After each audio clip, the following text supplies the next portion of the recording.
Well, we're coming up on Thanksgiving now, so that means that everyone's thinking about how much fun you'll have with your families over the holidays, or maybe how you can avoid having a bad time with your relatives who you don't like so much. Maybe you're thinking of all the things that you have to be thankful for. I certainly feel like I have a lot to be thankful for. For one thing, I'm thankful that I don't have rockets or airstrikes blowing up my neighborhood. I know that's a low bar to clear, but lots of people in Israel and Gaza can't say that right now. I've heard plenty of opinions on the subject on YouTube and all over my Facebook news feed, so I figured it was time I formulated some thoughts on the subject. Talking about this subject is always a thankless task that fills me with dread, but it's a huge issue that helps fuel myriad other international conflicts, so I feel like I should address it.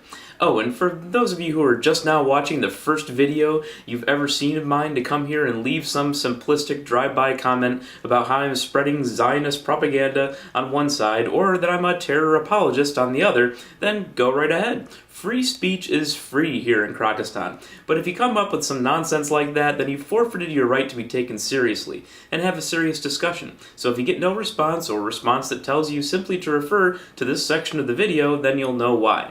I'm an American, a lifelong atheist, and descended from the people of a few different Northern European countries. There are no identity politics involved here for me. I hear a lot of people talking about who has the right to be upset. When you peel back the layers, it's easy to see why. There's a never-ending list of grievances going back thousands of years. Israel is conducting airstrikes because Hamas is firing rockets, because Israel is blockading Gaza, because Hamas is seeking the destruction of Israel, because Israel is occupying territory that isn't theirs, because Arab countries tried to invade Israel repeatedly, because Israel was given land that Arabs were already living in, because Jews were decimated during World War II, because they're a minority group that's been the scapegoat for nationalist dictators for centuries, and Arabs were taken advantage of for hundreds of years by colonial powers, so why should that decision have been any different?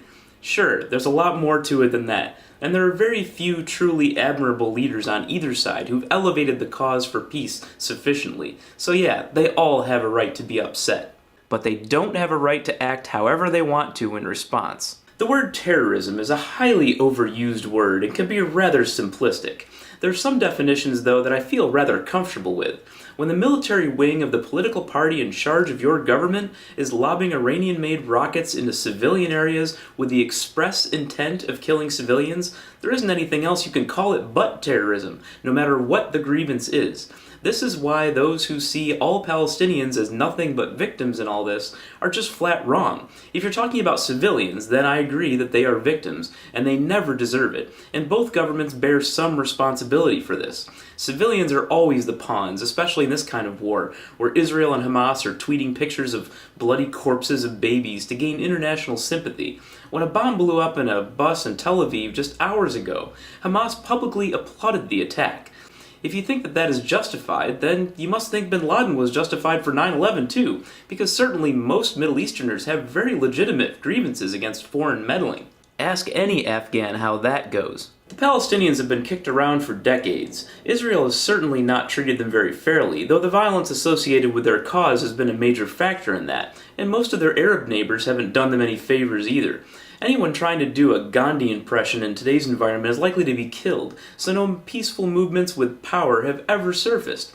However, you can't impose a strangling economic blockade of Gaza, as Israel has, and not expect that there will be people upset at you.